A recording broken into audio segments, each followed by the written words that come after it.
ನೀವೆಲ್ಲ ಭಾಷಣ ಕೇಳ್ತಾ ಇದ್ರಿ. ನಾವು 400 ಕೊಡ್ತೀವಿ ಅಂತಾರಂದ್ರೆ ಅವ್ರ ಕುತಂತ್ರ ಬುದ್ಧಿ ನೋಡ್ರಿ ಹೆಂಗೈತಿ.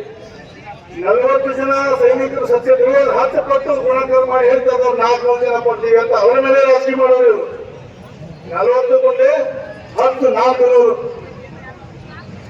ಅವ್ರಿಗೆ 400 ಕೊಡ್ತೀವಿ ಅಂತ ನೀವು ಭರವಸೆ ಇದ್ರೆ ನೋಡಿ, ದೇಶದ ತುಂಬಾ ಎಲ್ಲಾ ಭ್ರಷ್ಟಾಚಾರಿಗಳನ್ನೆಲ್ಲ ಹೆದರಿಸಿ ನಿಮ್ಮ ಪಕ್ಷಕ್ಕೆ ಸೇರಿಸ್ಕೊಳ್ತಾ ಇದ್ದೀರಿ. ನೀವು ಅಷ್ಟೇ ನಿಜವಾಗ್ಲೂ ಪ್ರಬಲರಾಗಿದ್ರೆ, ನಿಮ್ಮ ಆಡಳಿತ ಅತ್ಯಂತ ಜನಪ್ರಿಯ ಆಗಿದ್ರೆ, ನೀವು ಸುಮಾರು ದೇಶದ ತುಂಬಾ ನಿಮ್ಗೆಲ್ಲ ಗೊತ್ತಿರಲಿ 200 ಜನರನ್ನ ಭಯ ಹೊಡಿಸಿ ಕಾಂಗ್ರೆಸ್ ಆದಿಯಾಗಿ ಎಲ್ಲಾ ಪಕ್ಷದ ನಾವು ಬಿಜೆಪಿ ಸೇರಿಸ್ಕೊಂಡು ಟಿಕೆಟ್ ಕೊಟ್ಟಿದ್ದಾರೆ. ಬರೀ ಸೇರಿಸ್ಬೋದಲ್ಲ, ಮತ್ತೆ ನಿಮ್ಮ ಆಡಳಿತ ಜನರಿಗೆ ಅಷ್ಟೊಂದು ರುಚಿಗೊತ್ತಾಗಿದ್ರೆ, ಅವ್ರಿಗೆ ಹಿತ ಅನ್ಸಿದ್ರೆ ನೀವು 200 ಜನ ಬೇರೆ ಪಕ್ಷದವ್ರನ್ನ ತಗೊಳ್ಳೋ ಅವಶ್ಯಕತೆ ಏನಿತ್ತು?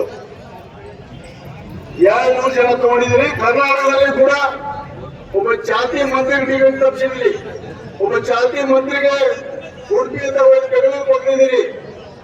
ಆಮೇಲೆ ನಿಮ್ಮ ರಾಜ್ಯ ಅಧ್ಯಕ್ಷರಿಗೆ ಟಿಕೆಟ್ ಕೊಟ್ಟಿಲ್ಲ ಅಂತಂದ್ರೆ ತಿಳ್ಕೊಂಡು ನಿಮ್ಮ ಆಡಳಿತ ಎಷ್ಟೊಂದು ಬೇಸತ್ತ ಹೋಗ್ಯಾರೆ. ನಿಮಗೆ ಭರವಸೆ ಇಲ್ಲ, ನಿಮ್ಮ ಆಡಳಿತದಲ್ಲಿ ನಿಮಗೆ ಭರವಸೆ ಇಲ್ಲ, ನಿಮ್ಮ ಸಂಸದರಿಗೂ ಕೂಡ ಭರವಸೆ ಇಲ್ಲ. ಅಷ್ಟೊಂದು ದುರಾಡಳಿತ ಆಗ್ಬಿಟ್ಟಿದೆ 10 ವರ್ಷದ ಅವಧಿನಲ್ಲಿ.